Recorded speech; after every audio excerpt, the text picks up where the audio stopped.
7h12 sur Europe 1. Dimitri Pavlenko, vous recevez ce matin l'avocat au barreau de Paris, Henri de Beauregard. Bonjour Henri de Beauregard. Bonjour Dimitri. Bienvenue sur Europe 1. Est-ce qu'il faut faire payer l'accès à Notre-Dame de Paris pour financer la restauration du patrimoine religieux? On manque chroniquement de fonds pour rénover, entretenir nos vieilles églises. Henri de Beauregard, qu'à cela ne tienne, il suffirait de 5 € par visiteur pour rassembler l'argent nécessaire, nous dit Rachida Dati, la ministre de la Culture. Mais on voit que sa proposition divise. Stéphane Bern, grand défenseur du patrimoine, grande voix d'Europe 1, est plutôt favorable à cette idée de rendre Notre-Dame payante. Le diocèse de Paris, lui, est contre. Pas question de faire payer pour entrer dans la maison du bon Dieu. Henri de Beauregard, dans un long message sur X hier, vous prenez position contre l'entrée payante que vous jugez choquante. Qu'est-ce qui vous choque dans cette proposition? Alors, d'abord, je la juge choquante pour des raisons historiques. On a pris à l'Église ces églises, dans les suites de la Révolution, puis après 1905, en leur disant, on vous prend vos églises, mais on va les entretenir. Et puis en fait, on les a pas entretenues. Bah oui. Et maintenant, on vient nous dire, bon... C'est dans la loi de 1905, c'est ça. La loi de séparation de l'Église et de l'État. Donc en fait, on les a pas entretenues, elles tombent en ruine, donc pour les sauver, on va vous demander de bien vouloir rendre payant vos cathédrales. Et je juge que c'est une manière évidemment biaisée, et nous, on est contraints en quelque sorte de réfléchir maintenant à partir d'une obligation que les personnes publiques, l'État et les communes, n'ont pas respecté. Ils n'ont pas respecté leur part du contrat, et donc je juge que historiquement, et il y a une continuité de l'État, ce que l'État a dit hier, il doit en principe le respecter demain. C'est un peu une des conséquences de la crise des finances publiques, finalement, Henri de Beauregard, si l'on en arrive à ce genre de proposition. Mais je pense que c'est aussi une conséquence de choix politiques, et je pense qu'aujourd'hui encore, c'est une conséquence de choix politiques. J'ai trouvé... C'est-à-dire un choix politique? C'est-à-dire qu'on s'aperçoit, lorsque l'on cherche, que le patrimoine représente 3% du ministère du budget du ministère de la Culture. Bon, qui pèse 2% du budget de la nation. Exactement. Voilà. Donc c'est 3% de 2%. Exactement. C'est dérisoire. C'est dérisoire. Et donc je pense qu'on peut faire des choix, que l'obligation première en quelque sorte du ministère de la Culture, de la même manière que l'obligation première d'un médecin c'est de ne pas nuire, l'obligation première du ministère de la Culture c'est d'abord d'entretenir ce qu'il a, avant ensuite éventuellement d'enrichir le fonds culturel national, mais d'abord on transmet, et donc d'abord on veille à pouvoir préserver ce qu'on a. Mais j'entends ce que vous nous dites sur les principes, Henri de Beauregard, mais enfin la situation elle est la suivante. On a amputé cette année pour raison budgétaire le fonds dédié à l'entretien du patrimoine de 100 millions d'euros dans le budget du ministère de la Culture. C'est 100 millions, pardonnez-moi, mais si on les a pas, on a des églises qui vont tomber en ruine.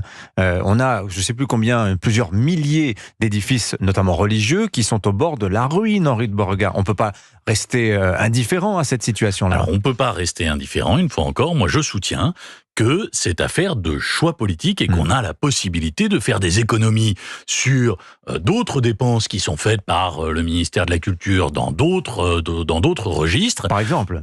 Non mais allez-y.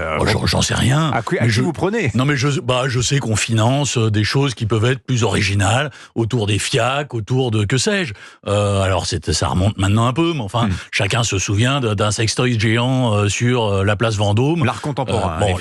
J'ignore combien tout ça a pu coûter, peu importe. Je suis pas sûr que ça suffisait, mais c'est un exemple pour dire que c'est affaire de choix, et je crois que la transmission est la première obligation du ministère de la Culture. Alors, il y a la position de l'Église de France qui nous dit pas question de rendre payante l'entrée des cathédrales. Et la ministre de la Culture dit, mais regardez ce qui se fait ailleurs à l'étranger, dans des pays qui sont plus catholiques que nous encore. Eh bien, on n'a pas de scrupule à faire payer à l'entrée de la Sagrada Familia, dans les grands édifices religieux au Royaume-Uni, en Italie également, Henri de Beauregard. Qu'est-ce que vous pensez de cela? D'abord, regardez, je vous invoque l'exemple cité par le journal du dimanche cette semaine de l'église Sainte-Rita à Paris dans le 15e. Pour la sauver, on a dû en faire une salle d'escalade. Alors, église Sainte-Rita, qui, à vrai dire, sauf erreur de ma part, n'appartenait déjà plus au diocèse de Paris depuis un certain temps. Oui, enfin, quand même. Peu importe. Oui, bien sûr. Mais si vous voulez, je crois que cette affaire de comparaison avec l'étranger, c'est toujours la question du moins-disant, en fait. Bien sûr qu'on trouve toujours à l'étranger, vous voyez, dans d'autres matières, en matière, que sais-je, de mœurs, on va toujours nous dire, oui, mais à l'étranger, la GPA, c'est possible, oui, mais à l'étranger, il y a des gens qui payent beaucoup moins d'impôts, il y a des gens qui payent plus d'impôts. On peut toujours se comparer aux autres. Les Italiens sont pas moins disants religieusement que les Français. Non, mais ils peuvent être moins disants culturellement, puis surtout en Italie, ce qui est un peu différent, c'est que en Italie, les églises sont propriétaires de leurs églises. Oui. On n'a pas cette raison historique dont je parlais tout à l'heure pour la France, qui est que chez nous, ça sont les communes qui sont propriétaires des églises. J'entends bien, mais vous vous arc-boutez quelque part sur cette loi de 1905 qui nous dit l'État peut tout. Ben non, l'État ne peut plus tout, Henri de Beauregard. On en est là, on en est rendu à voir notre patrimoine tomber en ruine. Et soyons pragmatiques, parce que par exemple, quand vous voyez qu'on est capable de lever par charité pour sauver Notre-Dame plusieurs centaines de millions d'euros, là, il n'y a pas de problème. Quand il s'agit de définir un business model, là en revanche, ça coince, Henri de Beauregard. Mais je suis d'accord, mais je suis d'accord. Je trouve que c'est encore une manière de raisonner, c'est-à-dire qu'on accepte de raisonner à partir d'une situation qui a été créée par la carence des personnes publiques. Et ça me paraît être, j'allais dire, un aveu d'échec ou un constat d'échec. Et moi, je me refuse à ce constat d'échec, outre le fait que chacun comprend bien que ça va être extrêmement difficile à appliquer. Chacun comprend bien que le touriste, il est un pèlerin simultanément ou successivement, que le pèlerin, il est également un touriste, et que ça me paraît extrêmement difficile à appliquer. J'ajoute que symboliquement, mais vous l'avez dit au tout début de cet entretien, symboliquement, ça me paraît poser une grave difficulté quand même, et que je me demande tout de même si Paul Claudel serait rentré dans Notre-Dame de Paris s'il avait fallu payer 5 euros. Je me demande si Esmeralda aurait rencontré le bossu s'il avait fallu payer 5 euros. Alors, d'ailleurs, vous dites, on ne fait pas payer l'accès à ses origines, parce que Notre-Dame de Paris, c'est aussi l'histoire de France, au-delà de l'histoire religieuse.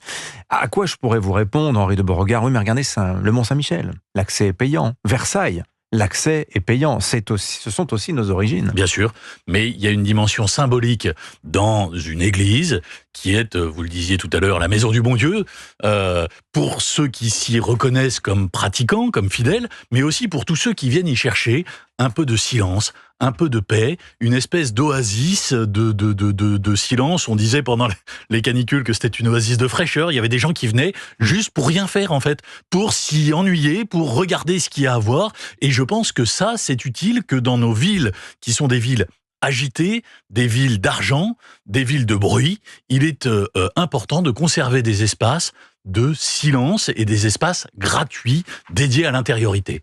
Merci beaucoup, Henri de Beauregard. Le débat n'est pas près d'être tranché, j'ai l'impression, autour de cette question. Faut-il ou non rendre l'accès à nos cathédrales payant? Merci d'être venu nous en parler sur Europe 1. Et puis votre fil sur Twitter, sur X, à retrouver. Donc ça, c'est en accès totalement gratuit. Il n'y a pas besoin de payer. Exactement.